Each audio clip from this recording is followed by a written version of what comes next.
As I said earlier, I had resigned as my post for Senate President. I am an independent member of the Senate now. Mas maganda po yan para mananatili po tayong independente at mananatili po tayong patas sa lahat ng grupo. I also like to thank my team that also resigned with me, Senator Nancy Binay, Senator Joel Villanueva, my majority floor leader, Senator J.V. Ejercito, Senator Lauren Legarda, and Senator Sani Angara. And napasalamat din ako na kay Senator Bato de la Rosa dahil ang balita ko talagang hindi po siya pumirma at nanatili po siyang kasama ko sa pinakahuli. I'm sorry, boss. I failed to win this battle for you. Yun ang sinabi ni Senatong Bato de la Rosa sa kay former Senate President Mig Zubiri.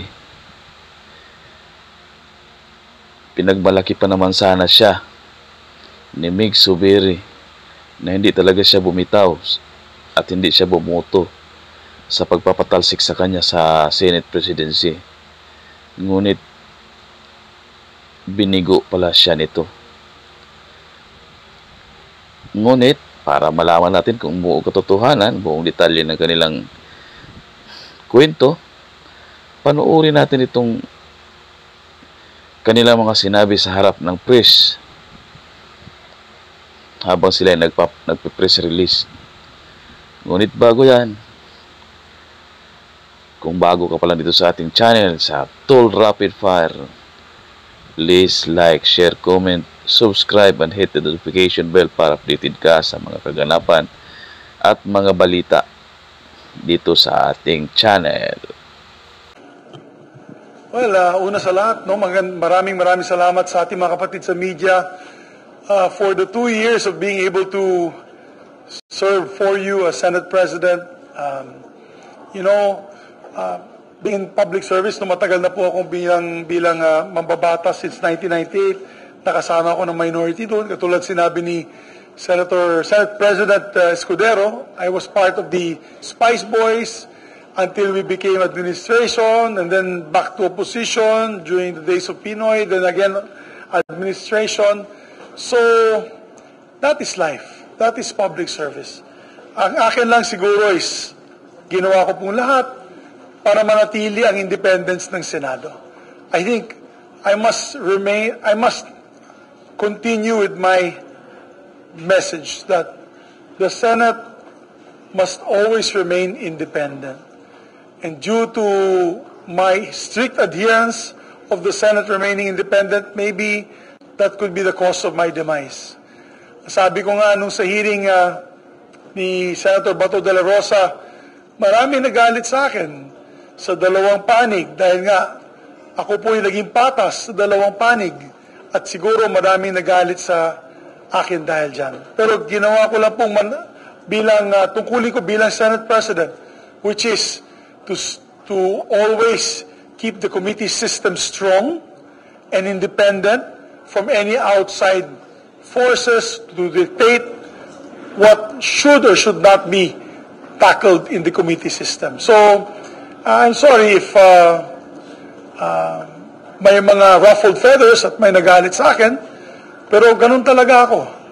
You may call me a Boy Scout, but I'm happy to oblige all the other members of the Senate that have passed before us. The likes of Choco Arroyo, Miriam Defensor Santiago, of course, those who also already retired, like Senator Frank Dillon, Senator Juan Ponce Enrile, kung saan talagang stickler for rules of the Senate, independence of the Senate, that the Senate remains the last bastion of democracy in our country. So I pray and hope that our dear Senate President Escudero, will uphold these ideals of the Senate that we fought for many generations. I'd like to also congratulate Senate President Francis Escudero for his ascension to the Senate presidency. We will take a what you call critical collaboration when it comes to measures that are needed by our country. So, as I said earlier, I had resigned as my post for Senate President. I am an independent member of the Senate now. Mas maganda po yan para mananatili po tayo independente at mananatili po tayong patas sa lahat ng grupo. I also like to thank my team that also resigned with me, Senator Nancy Binay, Senator Joel Villanueva, my majority floor leader, Senator J.V. Ejercito, Senator Lauren Legarda, and Senator Sani Angara. And napasalamat din ako na kay Senator Bato de la Rosa dahil ang balita ko talagang hindi po siya pumirma at nanatili po siyang kasama ko sa pinakahuli. Kasama daw po kayo sa 15 na pumirma in support of Senate President Escudero? Yes, even though my signature was already insignificant, lumapit sila sa akin after the battle has been won. Meron na silang 14 na perma. So, pumunta sa akin nagtatago pa nga ako doon sa opisina ni Senator Tolentino eh. Pero nalocate nila ako na pumunta doon. Kinausap ako.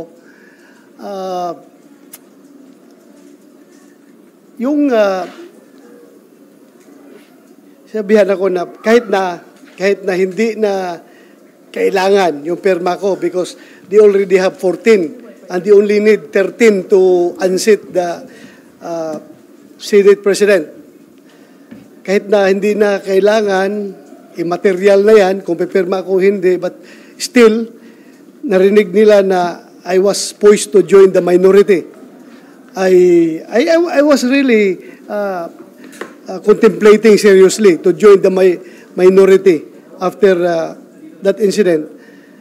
But I was persuaded by Senator Chis and Senator Alan Cayetano na please stay with the majority. Huwag kang pumunta sa minority. So, sumama ka na lang dito sa majority. And ang mas mabigat na rason dyan talaga is that among us three magkabats na PDP senators, Senator Bungo, Senator Tolentino, and myself, we forged a covenant na majority wins.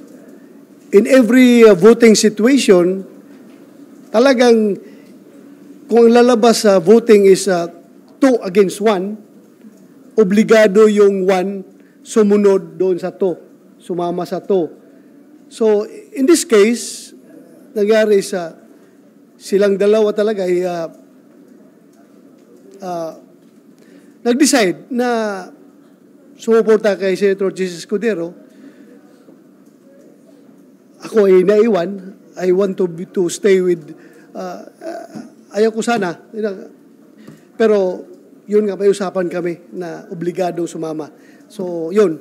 Pinirmahan ko yung resolution, but that was already immaterial because they already have 14 that they have already declared victory. But at least on my part, masaya rin ako because Senator Chis is a very magnanimous victor. Kahit alam niya hindi na kailangan yung boto ko, still, kinubinsi pa rin niya ako na sumama sa majority. Well, kasi yung nakapirma ako before mag-start ang session. Di ba? Pumasok ako doon. Tapos ngayon, nung sinaluduhan ako ni Migs, talaga hindi ko napigilan, napaiyak ako dahil for me, being a good soldier, ang gusto kong sabihin kay Migs doon is, sorry boss, I failed to win the war for you. Because I am one of his trusted lieutenants. Ang kanyang mission sa akin is talagang i-secure yung aking partido, yung PDP na patuloy na magsuporta sa kanya. But still, as I have said, meron kaming usapan, kaming tatlo, Senator Bungo, Senator Tolentino, na majority rules. Lalabas 3 against 1, obligado sasama yung 1 doon sa decision. So, at hindi ko, yung bang, as I've said, feeling ko, being a good soldier, I would like to convey the message to him that, my commander, I'm so sorry. We lost the war. I failed to win the war for you. Ha? Yes, kaya ako napaiyak dahil nga hindi naman sasama ng loob, parang kuwan lang. Nahiya ako sa kanya dahil hindi ko napanalo yung gira para sa kanya.